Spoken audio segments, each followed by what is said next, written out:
قادة وضباط وجنود الجيش الليبي ألا يسمعوا ولا يطيعوا. السمع والطاعة هنا حرام. النبي عليه الصلاة والسلام يعلم الأمة فيقول: السمع والطاعة حق على المرء فيما أحب وكره ما لم يؤمر بمعصية. فإذا أمر بمعصية فلا سمع ولا طاعة. لا طاعة لمخلوق في معصية الخالق. فاللي يقول لك اضرب الشعب بالطائرات، أنا يعني أقول له لا تضرب الشعب، اضرب من أمرك بهذا. أنا أفتي الضباط والجنود الذين يستطيعون أن يقتلوا معمر القذافي، من استطاع منهم أن يطلق رصاصة عليه ويريح البلاد والعباد منه فليفعل.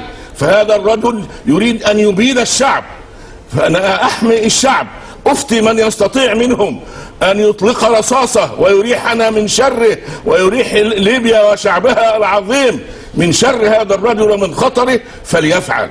لا يجوز لأي ضابط، سواء كان ضابط طيار أو ضابط بري أو ضابط جوي أو لا يجوز له أن يطيع هذا الرجل في المعصية، في الشر، في الظلم، في البغي على العباد.